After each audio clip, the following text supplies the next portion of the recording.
Does he have any good opinions about the Hugos? He thinks he would lick a guy named Hugo? Let's talk about books. One of the things that I wanted to do this year was read all of the Hugo Award nominees before the Hugo Awards were announced. Well, I'm not going to actually do that. For one, because I have several books on the list that I didn't get to. And I actually don't have a for two. That's the only reason. I just didn't get around to all of those books. But let me give you my picks for the ones that I did get around to doing. One of the things that I love best about short science fiction and fantasy is the imagination that gets put into every single short story. It really pushes boundaries and makes me think about what I'm reading and invariably entertains me. And to be honest, I should probably just keep more up to date with my favorite e-zines instead of relying on the Hugos and the Nebulas to tell me which ones to read. I enjoyed almost all of the short stories, and it was actually pretty difficult for me to choose one that I liked more than the others. And the main reason for that is because each of them brought something else to the table. Each of them made me think about something in a different way.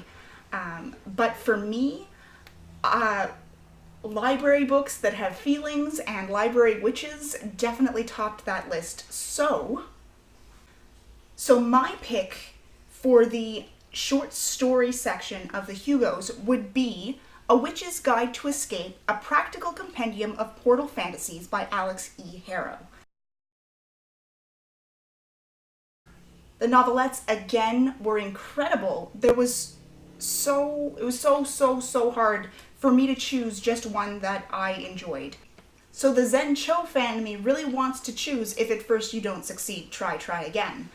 I really enjoyed that novelette, and if it had ended in a happy ever after, it would probably be one that I would read and reread and reread and reread because I just enjoyed all of the elements of it. I loved the romance, I loved the mythology used, I loved the sentiment of the story.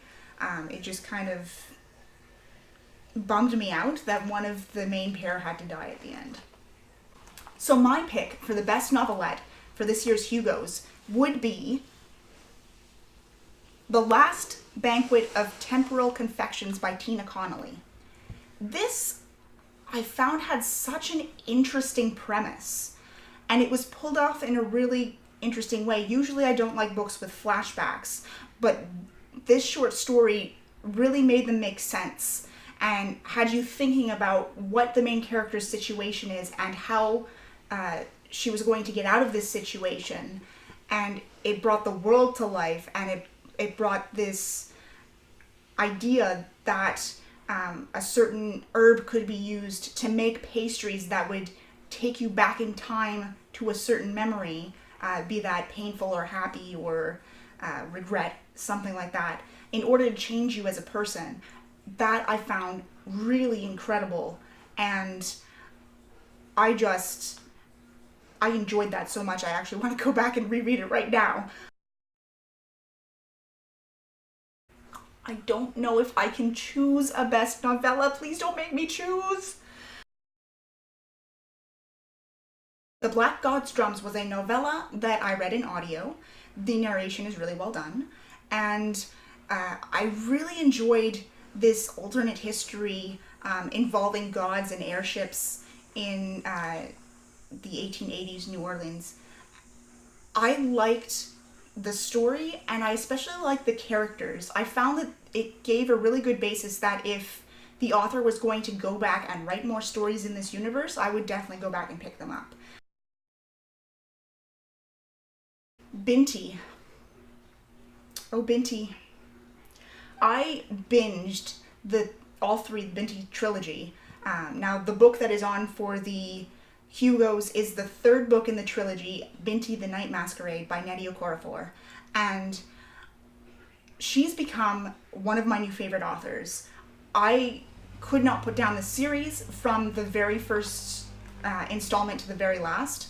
I find that it just makes such a cohesive narrative.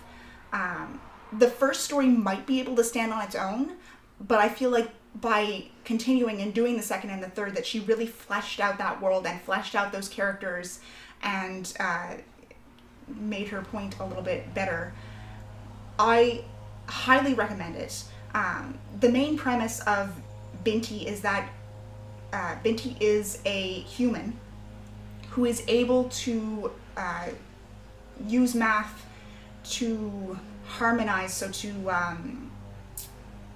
make peace between peoples. So Binti takes it upon herself to make peace between humans and this sort of jellyfish-like alien species called the Medus. And like throughout the story, that conflict is a primary focus. Okay, it's a book that I love so much that I had to go out and buy it for my aunt for her birthday because she's also a science fiction fan. So that should pretty well tell you, like, this is a book that I have really gotten behind, and if this was to win a Hugo, I'd be cheering, because this is definitely a book that deserves it.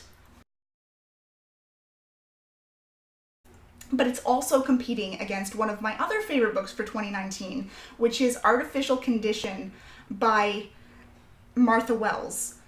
This is the second in the Murderbot Diaries, and it is my favorite in the Murderbot Diaries because of art.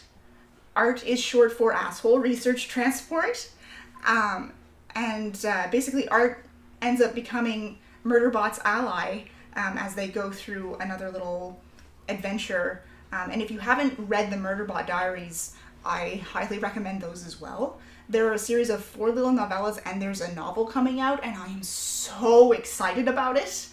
I can't wait. 2020 cannot come soon enough because I want to get my hands on the Murderbot Diaries, the novel. I first read this series earlier this year, and I have already reread them. And I'm trying not to reread books that I've already read in 2019, even though I'm going to. There's a couple others that I've read this year that I'm probably going to reread again before the end of the year. They're just that good. I've been so lucky to find so many amazing books to read.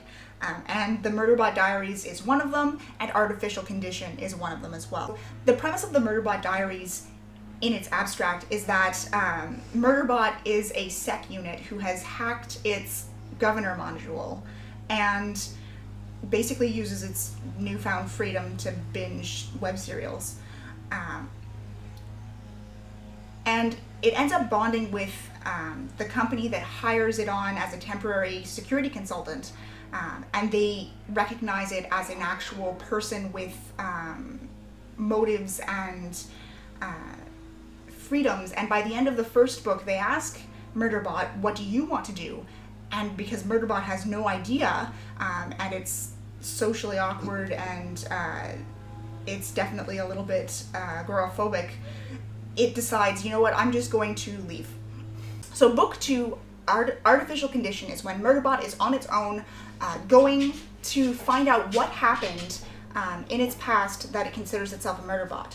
It knows that it killed a vast number of people, and it doesn't know why. It assumes that the governor module malfunctioned, and throughout this little novella you find out what actually happened, and that gives Murderbot some closure.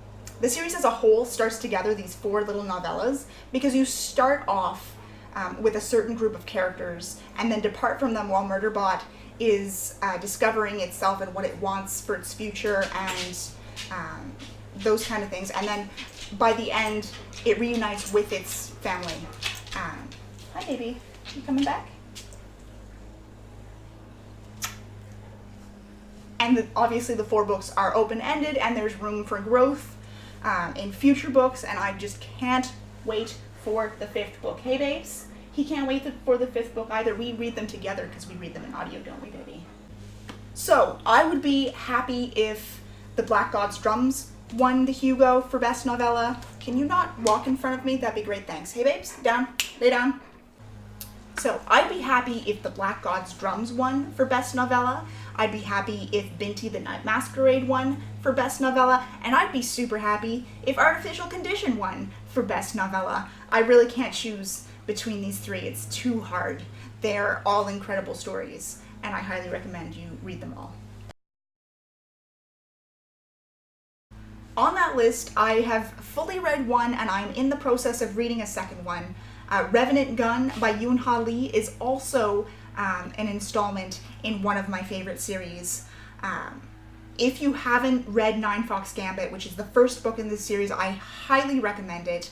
It is absolutely incredible. I love the math and astrology-based plot world building, and the plot is very intricate, and the characters just grabbed me from the very beginning. I love Cheris. I found myself sympathizing with the villain, which is not something that I do in a whole lot of books. So this, to me, stands out as one of the best science fiction books that I have ever read.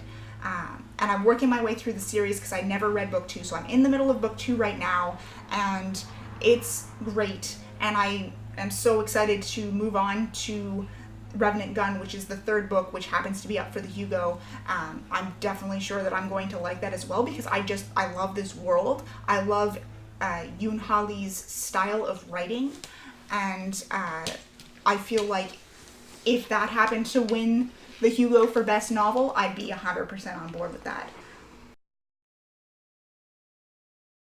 The other one that I have read and that I recommend to basically everybody that I meet who likes urban fantasy, I'm just like, wait. Have you read Trail of Lightning? It's a post-apocalyptic taking place on a Navajo reservation turned sovereign nation, and I loved the badass female main character. I loved the guy that was paired with her because she's the fighter, he's the healer. I loved that. I loved all of the secondary characters that were brought in, and I just really enjoyed the mythology, the plot, the writing. It's a really incredible debut novel, and if you have not read it, you have to go out and get it, trust me. I have Storm of Locust on my list to read very soon, probably this month, and I can't wait. So I would be super happy. That's probably going to be my choice for the best novel for the Hugos if I was going to choose. So those are my thoughts on the Hugo nominees and who I think should win. Who do you think should win the Hugos if you have read any of them? Feel free to leave a comment below, and happy reading. Hey babes, tell him happy reading. He's just not gonna. He's gonna sleep instead. Cool. It's usually what he does when he's reading too. Bye.